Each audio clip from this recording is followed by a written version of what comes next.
Hvornår hørte du sidst om en viking?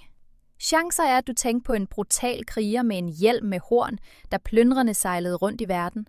Men her er sandheden. Vikingerne havde ikke horn på deres hjelme, og langt de fleste var aldrig krigere. De var bønder, handelsmænd, opdagere, familier, og de byggede det, der skulle blive til et af historiens mest sejlivede riger. Dette er vikingetidens virkelige historie.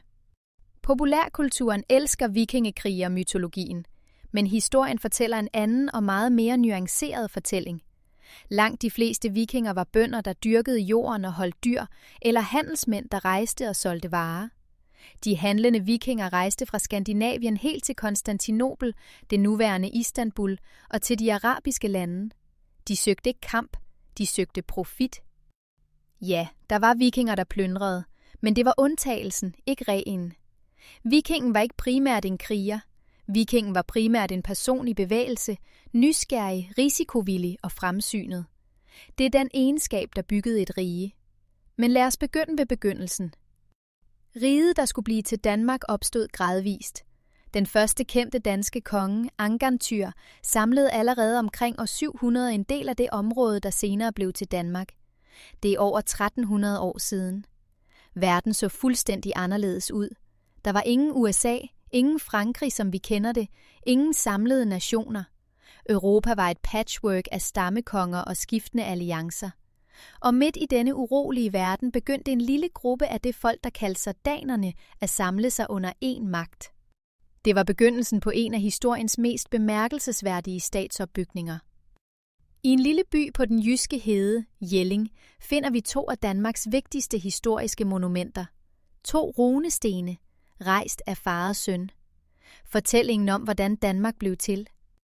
Den første sten blev rejst af kong Gorm den Gamle omkring år 955 til minde om sin kone Thyra. Det er første gang, vi ser ordet Danmark brugt inden for landets egne grænser. Tænk over det. Et land, der holder af sin dronning så meget, at han rejser et monument. Den kærlighed blev stedet, hvor Danmarks navn første gang stod skrevet.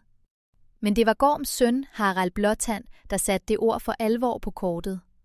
Harald rejste den anden, større sten. Den fortæller 3 ting.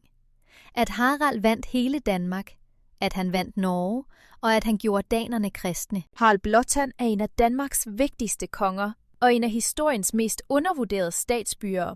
Han regnes som den første konge, der regerede hele Danmark, og han var også konge over dele af Norge. Men det var ikke bare ord på en sten.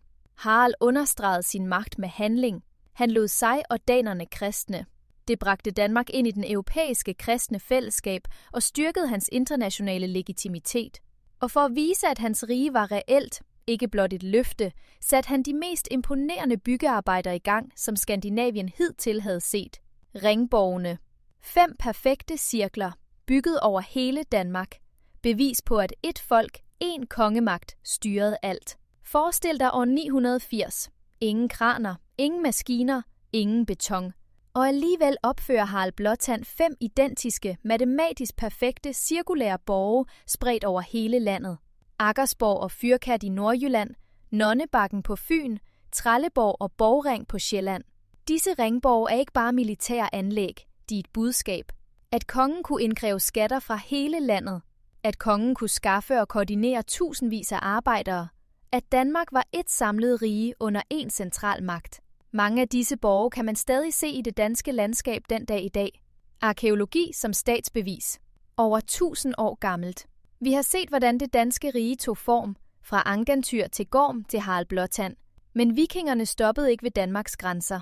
I næste episode sejler vi med dem ud i verden. Vi besøger England, Frankrig, Rusland og Amerika. Vi ser, hvordan vikingeriger opstod og kollapsede. Og vi hører om kong Knud den Store, den dansker, der faktisk var herre over England. Og vi stiller spørgsmålet, hvad efterlod vikingerne egentlig bag sig, og lever det stadig videre i dag?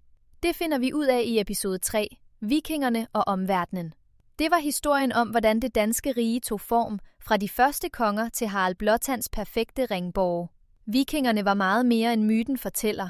De var bygmestre, statsopbyggere og opdagere. Hvis du nyder denne rejse, giv videoen et like. Det hjælper os med at nå ud til flere, der er nysgerrige på denne utrolige historie. Del med en ven eller et klasseværelse. Og abonner, Næste episode tager os ud i verden med vikingerne. Vi ses i episode 3.